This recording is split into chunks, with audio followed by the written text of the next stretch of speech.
The chandeliers inside the Manhattan Global Finance Gala glittered like frozen stars. But Claire Donovan could barely breathe beneath their cold light. Her palms were damp, her heart a trembling drum in her chest, and the soft fabric of her navy dress felt too tight around her waist, right where her fragile pregnancy rested. She had come tonight only to support her husband, CEO Jason Whitford, a man who once promised stability and protection. Instead, she watched him step onto the stage with a woman whose beauty felt cruelly effortless. Naomi Blake, the rising supermodel with a camera-ready smile, looped her arm through Jason's like she'd practiced it for weeks. Claire's stomach dropped. Jason leaned into the microphone, his voice smooth as glass. "This is the woman who represents the future of Whitford Capital," he announced, not even glancing at the wife, standing breathless in the corner. Cameras flashed rapid, hungry, unrelenting. Then, with a smile Claire had never seen before, Jason added, "And as of tonight, my marriage is over." A murmur rippled through the ballroom. Someone gasped. Someone whispered, "Isn't his wife pregnant?" Claire's knees buckled. The floor blurred. The back of her dress darkened with a sudden warmth. She didn't want to look. She didn't need to. She recognized the warning sign. Stress. Too much stress. The doctor had told her pregnancy was high risk, but she had never imagined the danger would begin here, under 1,000 glittering lights and 1,000,000 watching eyes. Jason didn't even step toward her. But someone else did. A tall man near the edge of the crowd, Bennett Hale, Jason's billionaire rival, watched with an expression that wasn't pity, but something sharper. Something protective, something she didn't yet understand. Claire swayed, breath thinning. And in that moment, her world broke cleanly in half. Bennett took one decisive step toward her, just as Claire felt the room tilt violently out of focus. Claire Donovan had once believed in quiet kinds of love, the kind built through shared morning coffees, whispered plans for the future, and the steady comfort of a man who promised he'd never leave. She married Jason Whitford with that hope in her chest, convinced she had finally found a partner who valued loyalty as much as ambition. But reality had a colder voice, one she started hearing long before the gala humiliation. It began subtly, late-night meetings that stretched past midnight, the scent of a perfume Claire didn't wear lingering on Jason's suit, his new obsession with image and prestige. Whitford Capital was rising fast, and Jason rose with it, shedding old layers of himself the way snakes shed skin. Unfortunately, Claire was one of those layers. Still, Claire tried. She picked up more consulting work despite her pregnancy fatigue. She cooked dinners he rarely ate, offered support he rarely acknowledged, and tried her best to create stability for little Ella, her 4-year-old daughter from a previous relationship. Jason had insisted he'd treat Ella as his own, but over the months, his affection for her thinned into tolerance, then into irritation. One night, 2 months before the gala, Claire had placed Ella's handmade drawing onto Jason's desk, a smiling family of 3 holding hands. Jason barely glanced at it before tossing it aside with a curt, "Not now, Claire. I have real work to handle." Ella saw. Claire saw. A crack formed. The second crack came when Claire discovered she was pregnant. She had walked into Jason's office, glowing with hope, only to find him staring at a modeling ad featuring Naomi Blake. He barely listened when Claire told him. He only said, "This is terrible timing. You know how investors hate instability." Instability. That was the word he used for their unborn child. From that moment, Claire's heart knew the truth, even if her mind wasn't ready to face it. Jason wasn't drifting away. He was already gone. But the final blow came 3 weeks before the gala. Claire overheard him on a call saying, "Claire's good on paper, but she's not CEO wife material." Her breath caught. He wasn't even hiding it anymore. By then, Claire was living with morning sickness, high-risk pregnancy warnings, and the growing terror that she was raising Ella and carrying a baby whose father no longer wanted them. She should have left. She should have packed her bags and walked out of Whitford Tower that day. But instead, she held on to the last thread of hope, unaware it was about to snap in front of the entire world. And she had no idea that the man who would help her pick up the pieces was already watching her life silently crumble. The waiting room at Boston Mercy Women's Clinic smelled faintly of lavender and disinfectant, a strange mix that usually calmed Claire Donovan. But today, her hands wouldn't stop shaking. She kept them clasped over her stomach, feeling the fragile pulse of the life growing inside her, a life she already feared she might lose. Claire Donovan? The nurse's gentle voice pulled her up to her feet. Inside the dimly lit ultrasound room, the monitor flickered to life. For a moment, everything felt still, quiet, sacred. A tiny heartbeat thumped softly through the speakers, and Claire's breath trembled with relief. But then she saw the doctor's brow crease. "Is everything okay?" Claire whispered, already bracing herself. Dr. Halden hesitated a moment too long. "Your baby's heartbeat is strong," she began carefully, "but the placenta is positioned unusually low. Combined with your stress levels and your medical history, you're at high risk for complications." Complications. The word sliced through Claire like ice. "You need to avoid emotional distress," the doctor continued. "You need support, rest, and stability. Any spike in stress could trigger bleeding. I need you to really listen. This pregnancy is delicate." Support. Stability. Words that once defined her marriage, but no longer belonged to her. Claire nodded silently, blinking back tears. She wanted to tell the doctor the truth, that she was living inside a storm she couldn't escape, that the man she loved barely looked at her anymore. That Ella sensed the tension and had started waking up from nightmares again. That Claire no longer recognized her own home as a safe place. But she said none of it. Instead, she asked, "Can I still work?" "Yes," the doctor replied, "but carefully. No heavy lifting, no intense stress. You're carrying precious cargo. Protect yourself." Protect herself. She wasn't sure she remembered how. As she walked out of the clinic, the cold Boston air stung her face. She pulled her coat tight and rested a hand over her stomach. "I'm trying," she whispered. "I'm really trying." Her phone buzzed. A text from Jason. "Don't forget the Whitford dinner tomorrow. Wear something elegant. Investors will be watching." No, how did the appointment go? No, is the baby okay? Her throat tightened. But she typed back anyway. "I'll be there." Because she still believed foolishly that if she steadied herself, maybe Jason would steady with her. What she didn't know was that tomorrow's dinner would be the beginning of a heartbreak so deep her doctor's warning would echo in her ears for weeks. The night of the Whitford investor dinner arrived far too quickly. Claire stood in front of the mirror, adjusting the simple black dress she had pulled from the back of her closet. She didn't have the energy or the budget for anything new. Her reflection looked tired, fragile, older than 29. She pressed a hand to her stomach and whispered a promise to stay steady, no matter what Jason threw at her tonight. At the restaurant's private rooftop suite overlooking Boston Harbor, Jason was already in full performance mode. He flashed charming smiles, shook hands aggressively, and bragged about Whitford Capital's unmatched trajectory. Claire drifted a few steps behind him, unnoticed and unacknowledged, like a shadow trailing a man who no longer knew she existed. "Stand up straight," Jason muttered under his breath. "We're meeting someone important tonight." Someone important. Someone he clearly valued more than his pregnant wife. Claire forced a small smile. "Can we talk about my appointment today?" "The doctor?" "Not now, Claire. Please don't start," he interrupted, eyes scanning the room. "Tonight isn't about you." Her throat tightened. The words hit harder than he intended, or maybe exactly as hard as he intended. Then the elevator doors opened, and the room changed. Bennett Hale stepped out, tall, crisp, coldly elegant in a charcoal suit. His presence commanded attention without a single word.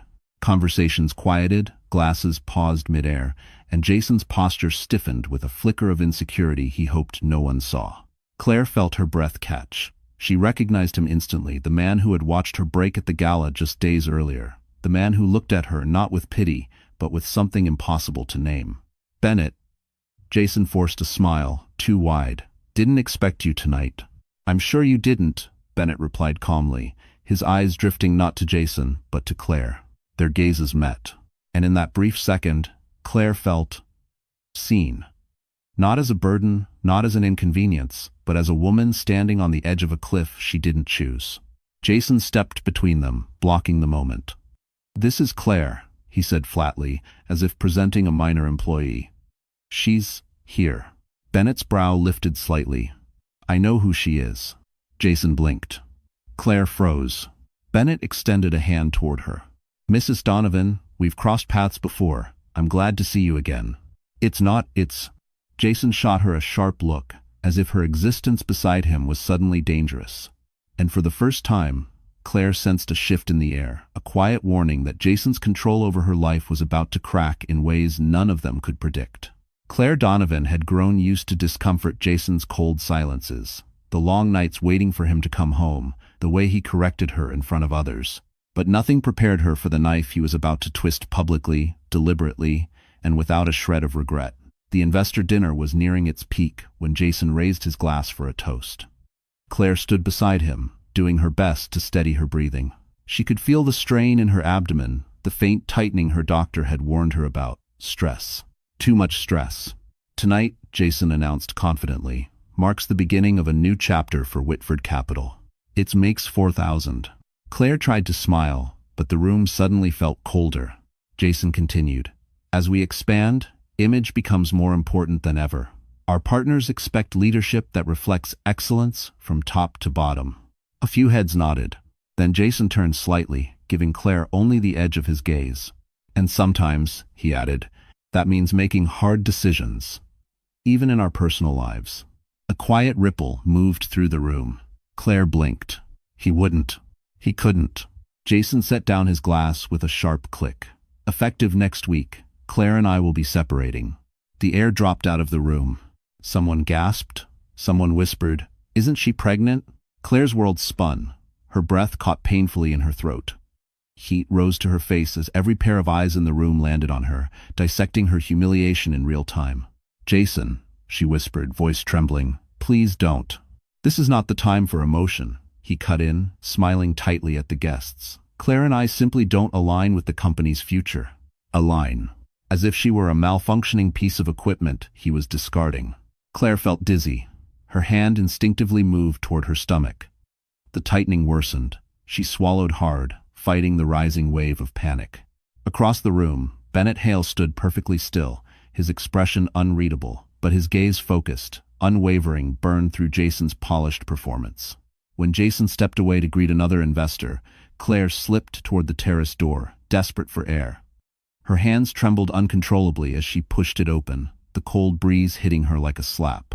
She leaned against the railing, chest tight, trying to hold herself together. Inside, Jason laughed loudly, already celebrating the freedom he had claimed.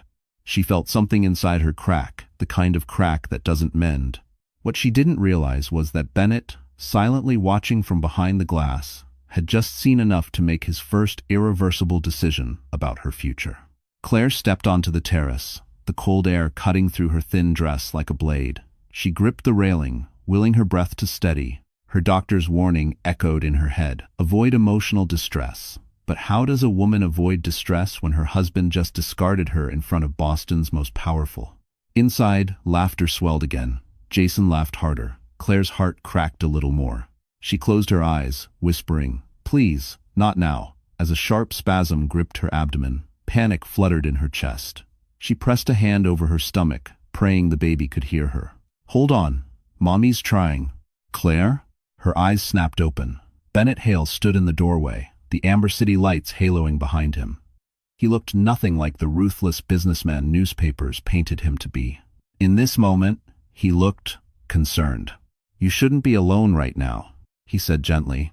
Claire tried to smile, but it trembled into something broken. I'm fine. You're not. She hated how easily he saw it.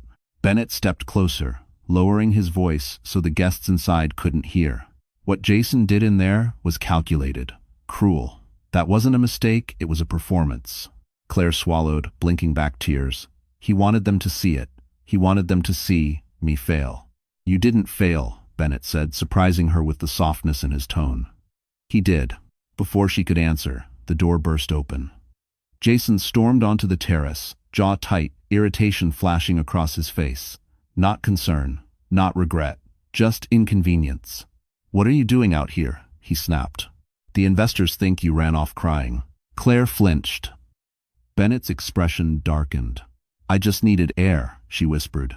You need to stop making scenes, Jason hissed. You're embarrassing me. Embarrassing him. As if she weren't carrying his child, as if she weren't fighting to stay upright. A fresh wave of pain hit, sharp and deep. Claire gasped and grabbed the railing. Bennett stepped forward instantly. Jason didn't move. Claire? Bennett's voice steadied her. Where does it hurt? She shook her head, breath hitching. I think I need to go home, Jason scoffed. You'll be fine. You always get dramatic when you're stressed. Bennett's jaw tightened. She's not dramatic, she's in distress. Jason shot him a glare. Stay out of my marriage, Hale. This has nothing to do with you. But Bennett's eyes never left Claire. Actually, he said quietly, it has everything to do with her safety. Because in every bit, every bex. And in that moment, caught between the man who broke her and the man who saw her, Claire finally understood she was standing at the edge of something irreversible. Claire Donovan barely remembered the ride down the elevator. Her vision blurred at the edges, each breath thinner than the last. The pressure in her abdomen tightened again, sharp, warning, dangerous. She clung to the polished rail inside the elevator as Jason stood several feet away, arms crossed, scrolling his phone like nothing about this night concerned him. But Bennett Hale stood beside her, close enough to steady her if she slipped, close enough to notice every wince she tried to hide. When the elevator doors opened into the quiet lobby, Jason walked ahead without looking back. Bennett stayed beside her. You need a hospital, he said softly. Now. Claire shook her head weakly. I just need to lie down. Bennett didn't argue. He studied her face like he was memorizing each sign of pain. Claire, you can barely stand. Before she could answer, Jason turned around, irritation written across his features. For God's sake, Claire, stop dragging your feet. I have an after-dinner meeting. Claire blinked. Jason, we need to talk. The doctor. Jason cut her off with a scoff. I don't have time for your medical drama tonight. Medical drama. The words hit harder than the pain. The room tilted, and Claire swayed. Bennett's hand shot out immediately, gripping her elbow before she hit the marble floor. Jason didn't move. Not an inch. Seriously, Jason muttered. Claire, people are watching. Enough. Bennett's voice wasn't loud, but it stopped the room cold. He slipped an arm carefully around Claire's back, supporting her weight as she struggled to breathe. She's going home. Not with you. Jason stiffened.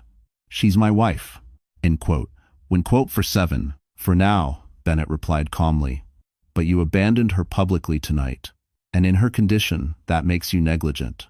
Negligent? Jason sputtered. Bennett didn't look at him. His focus remained on Claire, whose breaths had turned shallow and panicked. Claire, Bennett said gently, can you walk, or should I carry you? Her throat tightened at the kindness in his voice.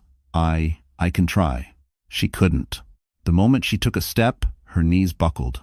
Bennett caught her effortlessly, lifting her into his arms as if she weighed nothing. Jason's jaw dropped. Put her down. Claire, tell him. But Claire couldn't speak, couldn't breathe, could only rest her cheek against Bennett's chest as he carried her toward the waiting car. She's coming with me, Bennett said over his shoulder.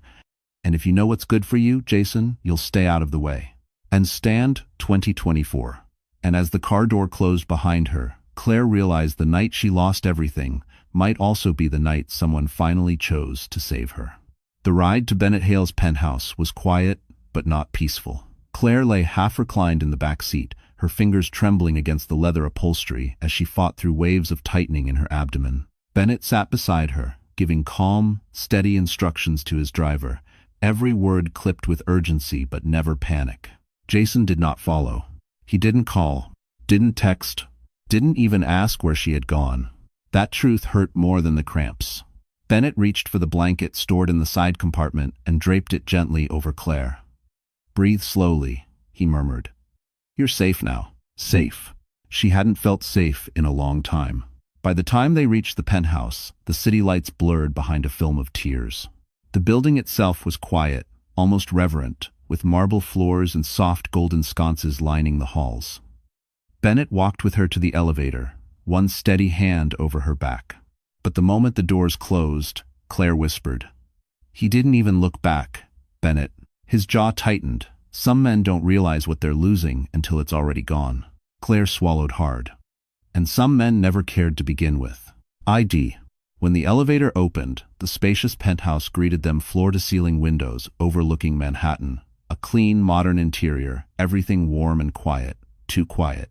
The kind of quiet that made the night's events echo louder. Bennett settled her onto a deep velvet sofa. I'll call my physician. You need monitoring tonight. Claire nodded weakly, but before he could step away, her phone buzzed. A message from an unknown number. Claire, we need to talk. I'm not your enemy. Naomi Blake. Her blood ran cold. The supermodel. Jason's new woman. The catalyst behind everything. Another message followed almost instantly. Jason is hiding things from both of us. If you want the truth, meet me tomorrow, alone. Claire's pulse stumbled. Trouble? Bennett asked quietly. She turned the screen toward him. His expression darkened not with jealousy, but with recognition. Naomi doesn't reach out unless she wants something, he said. Be careful, Claire. A woman like her doesn't pick sides, she picks opportunities. Claire looked down at the message again, her heart thudding painfully. If Naomi wanted to talk, if Naomi claimed Jason lied to her, too, then something was far more wrong than Claire ever understood. And for the first time, Claire realized the model might not just be Jason's affair, she might be the beginning of a truth that could shatter them all. Claire Donovan woke the next morning with a dull ache across her abdomen and a fog of exhaustion weighing down her limbs. She blinked against the soft morning light pouring into the penthouse, momentarily forgetting where she was. Then she heard Bennett Hale's low voice from the kitchen, speaking to someone on the phone, calm, composed, protective. She wasn't used to anyone sounding concerned for her. When she pushed herself upright, Bennett appeared almost instantly, as if he had been listening for any sign she was awake. "Morning," he said gently. "My physician will stop by in an hour. How are you feeling?" "Better," Claire lied. "Just a little sore." Bennett studied her. He didn't believe her, but he didn't push. Instead, he handed her a warm mug. "Ginger tea. Helps with nausea." "Thank you," she murmured, surprised he knew that. After a few minutes, Bennett brought over a sleek laptop and set it on the coffee table. "I have something I want to ask you." Claire stiffened. "If this is about last night, I don't want to cause problems." "It's not that." He slid the laptop toward her. "This is." On the screen was a presentation flawed, messy, and full of red notes from Bennett's team. "It's for a partnership proposal with a firm in San Francisco," Bennett explained. "Your analytical work at Whitford was better than anything they produced. I want to see what you would do with this." Claire blinked. "Me?" "Yes, you." Her instinct was to shrink back. I'm not important enough for something like this." Bennett's voice softened. "Jason made you believe that." "Not the truth." Her chest tightened. No one had ever spoken to her that way, not without an agenda. Tentatively, Claire opened the presentation. Her fingers hovered over the keyboard. Then her brain switched on the old part of her, the bright part, the part Jason had buried under years of belittling comments. She rewrote charts, refocused the messaging, rebuilt the flow. Her hands moved faster and faster, her breathing deepening, her posture shifting from tentative to sure. When she finally leaned back, she realized Bennett had been quietly watching her with a faint, impressed smile. "You did that in under 2 hours," he said. "My team has been stuck for a week. Thanks for watching." Claire felt warmth spread through her chest, pride, confidence, something she hadn't felt in years. "I just saw what was missing." "That," Bennett replied, "is what makes you exceptional." Exceptional. She had never been called that before. And for the first time, Claire realized she wasn't just surviving, she was remembering who she used to be before Jason dimmed her light. By late afternoon, Claire Donovan felt a lightness in her chest she hadn't known in years. Finishing the proposal had awakened a part of her she thought motherhood, marriage, and Jason's relentless criticism had erased. For a moment, just a moment, she forgot the chaos of the previous night. But Bennett Hale hadn't forgotten anything. While Claire reviewed her edits, Bennett stepped into his office and closed the door. When he returned, he carried a thin, black folder, sleek, unmarked, and ominously quiet. He set it gently on the coffee table in front of her. "I need to show you something," he said. His tone made her stomach drop. Claire hesitated. "Bennett, what is that?" "Proof." Bennett's jaw tightened. "Proof that Jason's betrayal goes much deeper than an affair." Her pulse quickened. "What do you mean?" He opened the folder. Inside were documents stamped with Whitford Capital's logo contracts, transfers, email printouts. Claire scanned the first page, her eyes widening. It was her signature. Except, she never signed it. Her breath caught. "This isn't real. I didn't approve any of this." "I know," Bennett said. "These transactions weren't just unethical, they're illegal. Jason moved client funds into offshore accounts and used your name as the approving officer." Claire's hands shook as she lifted the pages. Why would he do this to me? Because if the SEC investigates, you're the easiest person to blame, Bennett replied. You're his wife, pregnant, financially dependent. He assumed you wouldn't fight back. The room swayed. Her marriage hadn't just failed, she had been set up. Claire pressed a trembling hand to her stomach, rage and fear swirling in her chest. He used me. Bennett met her eyes steady, unwavering. He underestimated you. She looked up sharply. You're smarter than he ever allowed you to be, Bennett continued. And now that you know the truth, you have a choice. Let him destroy you, or fight. Claire swallowed hard. Fight how? He closed the folder. With me. Something warm foreign flared in her chest. Not romantic, not yet, but grounding. A kind of safety she had forgotten existed. You helped me last night, Claire whispered. But this is different. Yes, Bennett said softly. This is war. Her breath shuddered out. She didn't feel strong enough for war. She didn't feel ready. But as she looked at the forged signatures, the lies, the manipulation, strength sparked where fear had lived for months. And Claire realized that Jason hadn't just broken her heart, he had created the very woman who would one day bring him to his knees. Claire Donovan barely slept that night. Every time she closed her eyes, she saw Jason's forged signature next to hers, each stroke of the pen a silent betrayal. By morning, her pulse was unsteady, her thoughts tangled. She moved carefully through Bennett's penthouse, one hand instinctively covering her stomach as if shielding her baby from the world she was suddenly terrified of. The doorbell shattered the quiet. Bennett glanced up from the kitchen counter, instantly alert. Stay here, he murmured. Claire stood frozen as he walked to the entrance, but the moment the door opened, her blood turned to ice. 2 federal investigators stepped inside, badges catching the morning light. Ms. Claire Donovan? The lead agent asked. Claire's throat dried. Yes? We need you to come with us for questioning regarding suspicious activity connected to Whitford Capital. Her knees weakened. Questioning? But I didn't. It's routine, the agent said, not unkindly.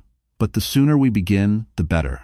Bennett stepped forward, calm but intense. She's not answering anything without representation. The agents exchanged a look, but didn't object. Bennett gently placed a hand at the small of Claire's back, guiding her toward the elevator. I'll be right behind you, he murmured. At the federal office, fluorescent lights hummed overhead. Claire sat across from the investigators, her heart pounding. They laid out documents she'd never seen, accounts she'd never touched, authorizations she'd never made. Every page felt like a trap. Mrs. Donovan, these transfers were made under your credentials, one agent explained. We're giving you the chance to clarify your involvement. Claire swallowed hard. My husband used my identity without my knowledge. Do you have proof? The agent asked gently.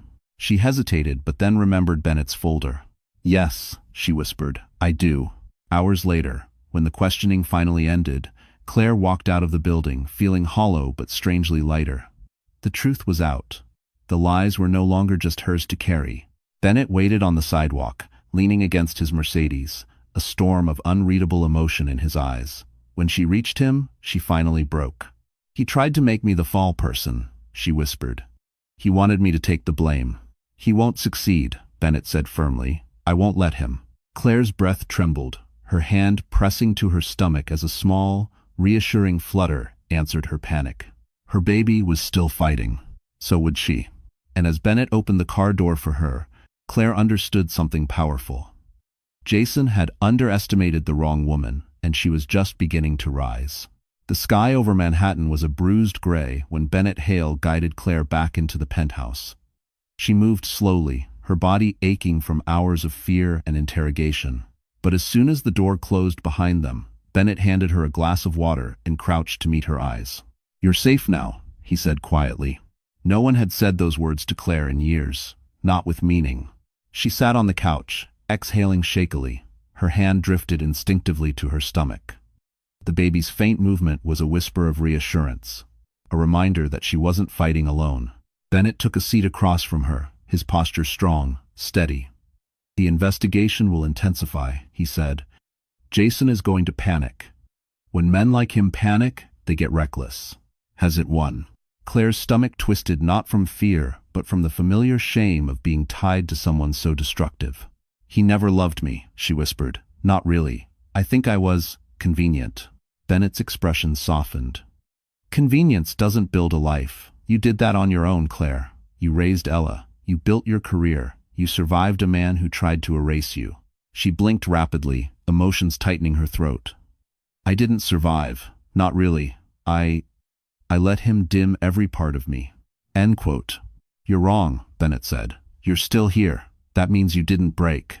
The words hit her harder than any insult Jason had thrown her way. It felt like someone had reached into the rubble of her life and found a small, glowing piece she didn't know still existed. Then Bennett straightened, business settling over him like armor. I need you to see something else. He opened a secure folder on his laptop. Pages of financial projections, board memos, and market analysis filled the screen. This is my company's future, he said. A future I want you involved in. Not because I pity you, never that, but because your mind is the sharpest thing I've seen in years. Claire's eyes widened. You want me to work for you? I want you to lead with me, Bennett corrected. But we'll take it slow. Your health comes first. For a moment, she couldn't breathe. You really think I can do this? I don't think, he replied. I know. No one had ever believed in her like this, not even herself. Her phone buzzed. A single notification. A message from Jason. We're not done. Her blood ran cold. But when she looked up, Bennett was watching her with a fierce, quiet resolve. And Claire realized that for the first time since her world shattered, she wasn't facing the storm alone. Someone powerful was standing directly in its path with her name on his shield. Claire Donovan sat at the edge of Bennett's guest bed long after midnight, the city humming softly outside the window. She should have been asleep, should have been resting for the baby's sake, but her mind refused to quiet. Jason's message still glowed on her phone like a threat carved in steel. We're not done. A chill crawled down her spine. Just then, her phone buzzed again, another message, but not from Jason this time. Claire, please. We need to meet. I'm not your enemy. Naomi Blake, the woman who helped destroy her marriage. The woman Jason flaunted beside him while Claire was losing blood on the gala stairs. Why would she reach out? Claire stared at the message for a long moment before typing back. Why would I ever trust you? The reply came instantly. Because Jason lied to me too. And he's planning something that will ruin you. I have proof. Claire's breath hitched. She hesitated, but curiosity and fear pushed her forward. Meet me where? Pier 17. Tomorrow, alone. Before Claire could react, Bennett appeared in the doorway, wearing a dark t-shirt, his expression alert. Couldn't sleep? No, Claire whispered. I got another message. When she showed him, Bennett read it once, then again, slower. A muscle in his jaw ticked. Naomi doesn't do remorse, he said. If she wants to talk to you, she either needs protection or wants revenge. On Jason? Claire asked. On anyone who threatens her image. His voice cooled. Jason's downfall could drag her down too.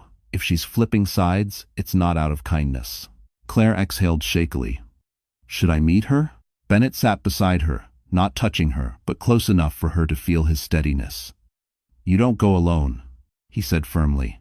Not while you're carrying a child. Not while Jason is desperate. He paused. But you should hear her out. Desperate people make mistakes and they reveal truths. Claire nodded, fingers tightening over her stomach. If she has proof, it could clear my name. It could destroy Jason, Bennett added calmly. A thought struck Claire, dark, cold, unsettling. What if he's planning something worse? What if he won't stop until I'm... She couldn't finish the sentence. Bennett's voice dropped to a quiet, protective promise. He won't touch you. Not while I'm here. Not while you're under my name. Her breath trembled, and as Claire leaned back against the headboard, she understood that this meeting with Naomi Blake might not just expose Jason, it might uncover the final truth that would turn her entire world upside down. Claire Donovan stood at the mirror in Bennett Hale's penthouse guest room, her pulse fluttering beneath her skin. Sunlight poured across the hardwood floors, catching the faint curve of her stomach beneath the soft blouse Bennett's assistant had brought that morning. She looked different. Not polished or glamorous, but awake, present, like a woman slowly remembering who she was before someone taught her to shrink. She didn't recognize the look in her own eyes, and for the first time, that wasn't a bad thing. Bennett knocked gently before entering. He held a folder in one hand and a warm steadiness in his gaze. "The meeting with Naomi is in 2 hours," he said. "We'll go together. My security team will stay nearby." Claire nodded. Her fingers trembled slightly as she adjusted her sleeves. "Bennett, why are you helping me like this? You don't owe me anything." He paused. The silence stretched, thick and honest. "I owe you the truth," he said finally. "Years ago, in a joint project, you created the analytics model that saved my company millions. Jason took credit. I knew it then, but I didn't intervene." His voice softened. "I should have." Claire blinked, stunned. "You? You knew?" "Yes." He exhaled. "And watching you be humiliated while knowing your brilliance was buried, that didn't sit right with me." Her throat tightened. "Jason convinced me I wasn't good enough, that I was lucky he married me." End quote. Bennett stepped closer, not invading, but offering space she'd never been given. "He didn't marry you because you were lucky. He married you because you made him look stable, respectable, human. He needed your light, Claire. He just never expected you to realize it." Claire swallowed hard. "I feel stupid for letting him shrink me." "You weren't stupid," Bennett said. "You were loving. There's a difference." "I think strike 7. The words hit deep, shaking loose emotions she'd kept buried beneath years of condescension. Then Bennett handed her the folder. "These are the internal files Naomi might reference today. I want you to see the whole picture before she speaks." Claire's eyes scanned the documents, emails between Jason and unknown contacts, transactions marked confidential, coded payments she didn't understand. But one thing was clear. Jason's corruption went far beyond their marriage. "He used my name for this," she whispered. "Yes," Bennett said, "but today we start taking it back." Claire placed a hand on her stomach, breathing slowly, deliberately. "I'm terrified." Bennett nodded. "Courage doesn't exist without fear. And you, Claire, you're braver than you think." She lifted her chin. For the first time in years, she believed it.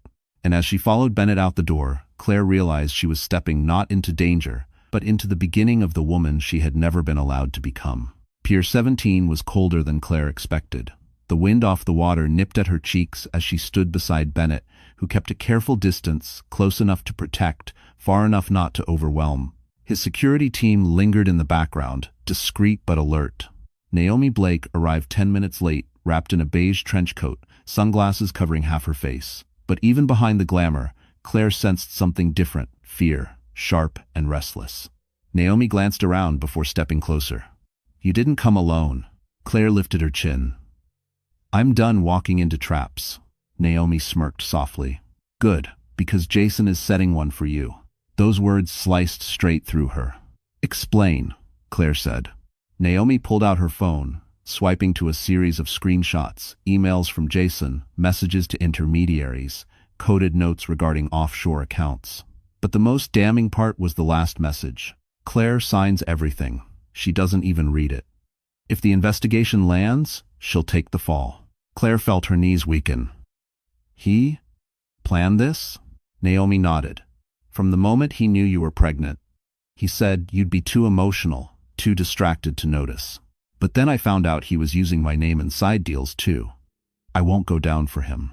Bennett's jaw tightened. "We'll take this to the authorities." Naomi's gaze flicked to him. "Careful, Hale. Jason thinks you're behind the investigation. He's spiraling, desperate." Claire's heartbeat stumbled. "Desperate enough to hurt me?" Naomi hesitated, a telling silence. Before anyone could speak again, the sharp click of shoes echoed behind them. Claire froze as a familiar voice cut through the harbor wind. "So this is where you've been hiding."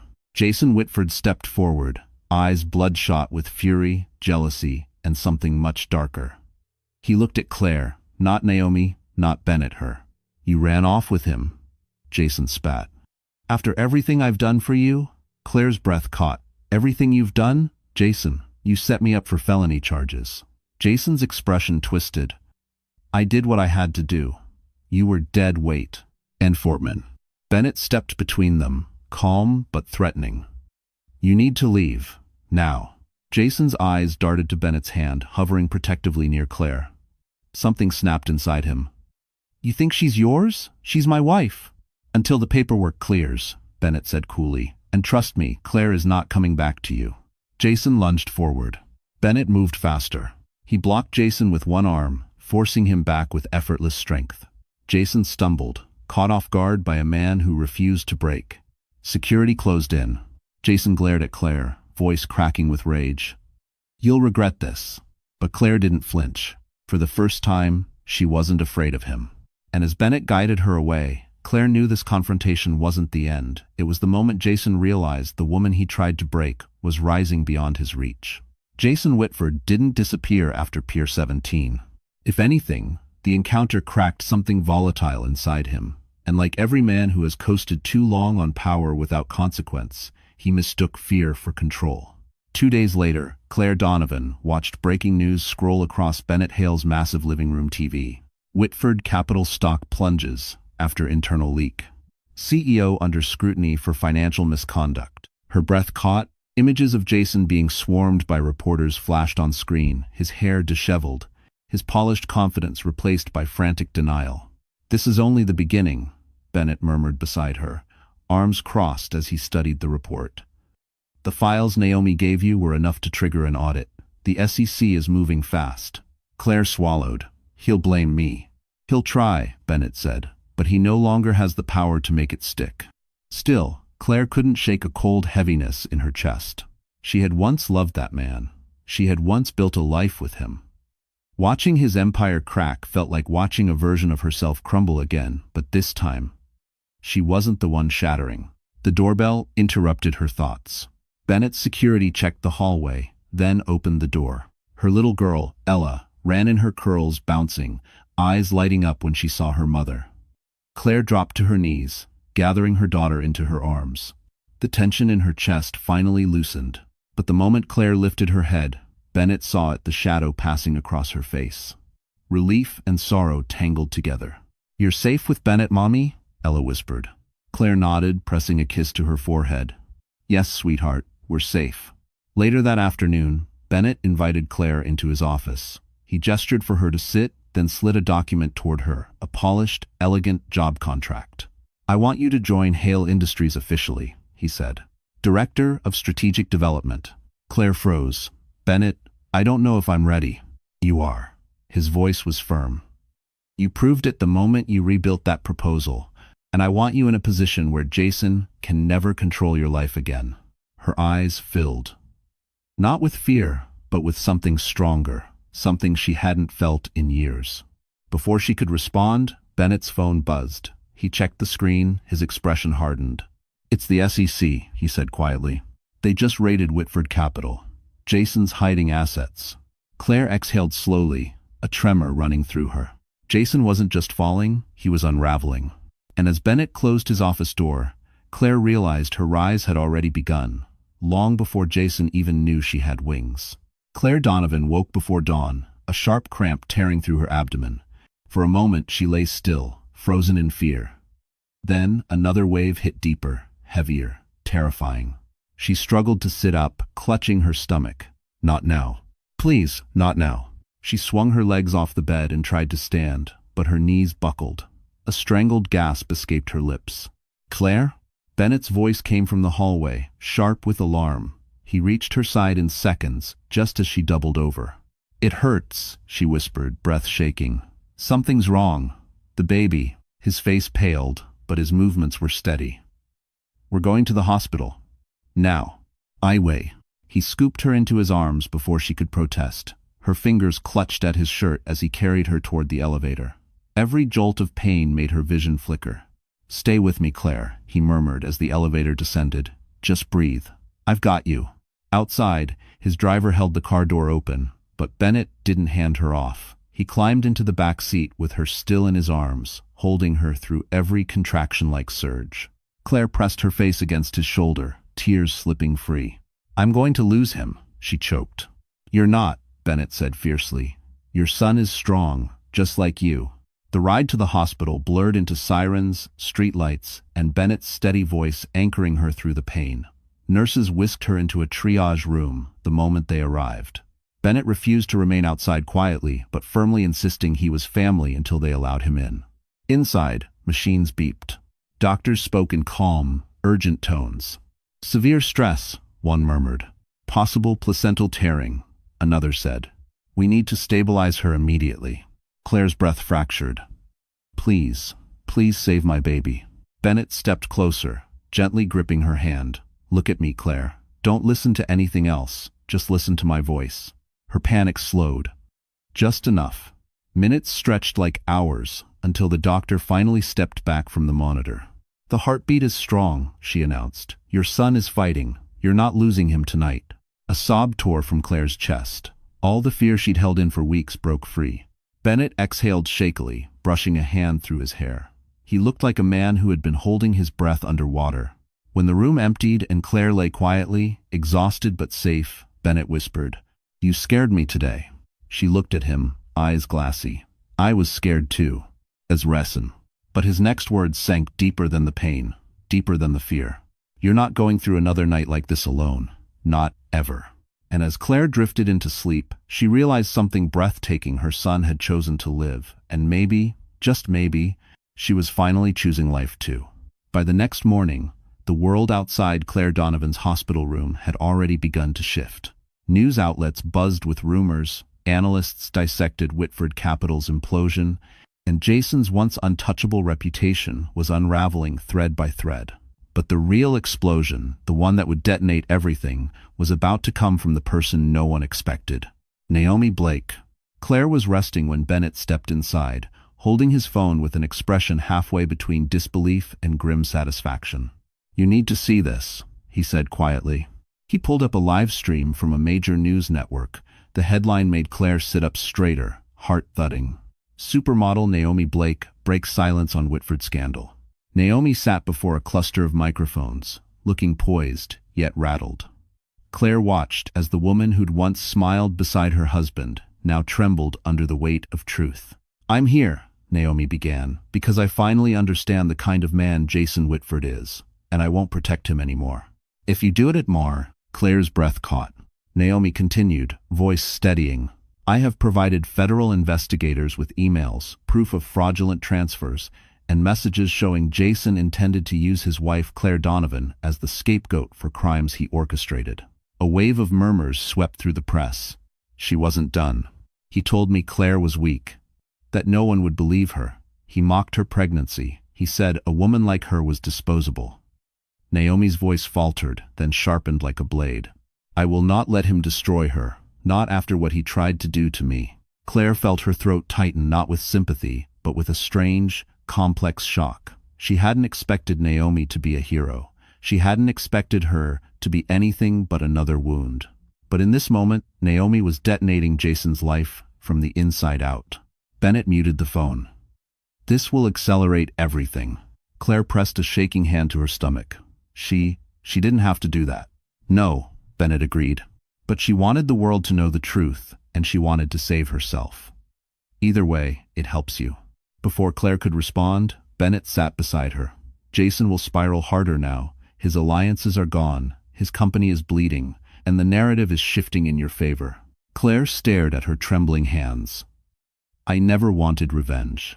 You didn't seek it, Bennett said gently. You survived long enough for the truth to reveal itself. If we want to. The sun spilled across her hospital blankets, warm and new. And for the first time, Claire realized Jason wasn't just losing control, he was losing the audience he once fooled, the empire he once ruled, and the women he once believed he owned. The invitation arrived quietly, delivered to Bennett Hale's penthouse in a crisp white envelope, sealed with the crest of the Manhattan Financial Oversight Council. A formal request for Claire Donovan to appear as a key witness in the emergency hearing regarding Jason Whitford's misconduct. For years, Claire had walked behind Jason, silent, dimmed, invisible. Tomorrow, she would walk into a room where every powerful eye would be on her. She stared at the letter, breath trembling. I don't know if I can do this. Bennett took the envelope gently from her hands. Claire, you've survived worse than a room full of wealthy men who finally need to hear your truth. Truth. She had spent years swallowing it until it calcified in her chest. Now she had to speak it aloud. The next morning, Claire dressed in a simple navy dress, elegant, quiet, but strong. Bennett insisted on escorting her, though he walked beside her rather than leading the way. His presence was steady, grounding, protective, without suffocating. When the doors opened to the council chamber, cameras flashed. Reporters leaned forward. Executives whispered her name, surprised to see the woman they once dismissed now walking with unshakable purpose. Jason was already seated at the defense table. He looked nothing like the man she married. He looked cornered, sweating, twisting anxiously in his chair. His eyes widened when he saw her. "Claire," he breathed, almost pleading, "don't do this. You don't understand." But Claire walked right past him. The hearing began. Officials questioned Jason first, and he buckled quickly, stumbling over lies that used to come effortlessly. Then the chairman turned to Claire. "Mrs. Donovan, please explain your involvement." Claire rose. The room fell silent. Her voice didn't shake. "My involvement," she said steadily, "was being married to a man who believed my silence was his shield. A man who forged my signature on illegal transfers because he assumed I wouldn't fight back." A ripple moved across the chamber. Jason paled. Claire continued, "I was loyal, I was patient, I was blind, and he used all of that to build a story where I was the villain. But I'm done letting someone else narrate my life." Jason slammed a hand on the table. Lies, she knew. But the chairman raised a hand. "Enough, Mr. Whitford. We have evidence from multiple sources, including Miss Blake. Bides, also D." Jason's mouth fell open. Naomi, seated behind Claire, gave a tiny nod. Claire stepped back, heart pounding but light. Free. The room saw her, heard her, believed her. Bennett's eyes met hers across the chamber, full of pride, not possession. And as Jason's world collapsed under the weight of Claire's truth, she understood something profound. She hadn't just testified. She had reclaimed her voice. The verdict came faster than anyone expected. By late afternoon, the council released its findings. Jason Whitford was guilty of financial manipulation, fraud, and intentional framing of his spouse. His assets were frozen, his title revoked, his public reputation once polished like marble shattered beyond repair. Claire Donovan watched the broadcast from Bennett Hale's penthouse, her hand resting gently on her stomach. For the first time in months, she breathed without fear pressing against her ribs. Jason was escorted out of the building in handcuffs. Handcuffs.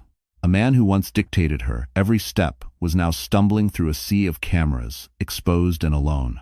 Bennett stood behind her, not touching, but present with the quiet strength she'd come to rely on. "It's over," he said softly. But Claire shook her head. "No, it's finally beginning." 2 weeks later, spring sunlight warmed the Boston Gardens, where Bennett had arranged a small private ceremony. Not extravagant, not loud, not shaped by the expectations of the world, but intimate and true. Claire wore a simple white dress that floated around her growing belly.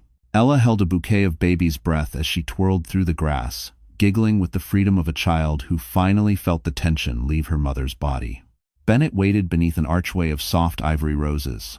When Claire reached him, his eyes glistened with something deeper than devotion, respect, admiration. The understanding of a man who had seen her broken and still believed she was built for greatness.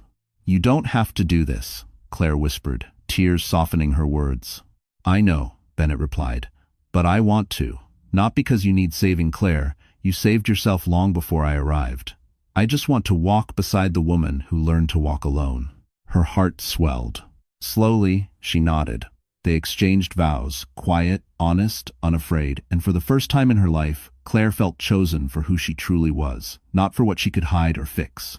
After the ceremony, as the sun dipped low, Claire held Ella close and pressed a hand over her unborn son.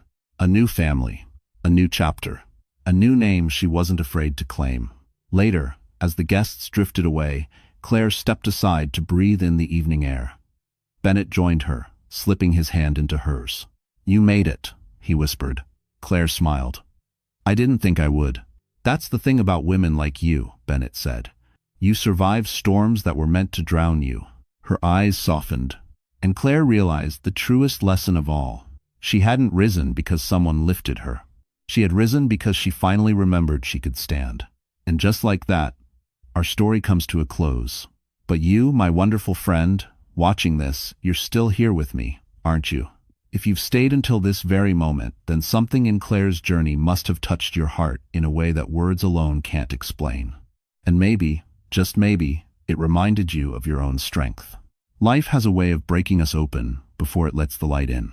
The Stoics used to say, the obstacle is the way, meaning that the hardest moments are often the ones shaping us into who we were meant to become. Marcus Aurelius wrote, "You have power over your mind, not outside events." Claire's healing began the moment she understood that truth. And that's what I want you to take with you tonight.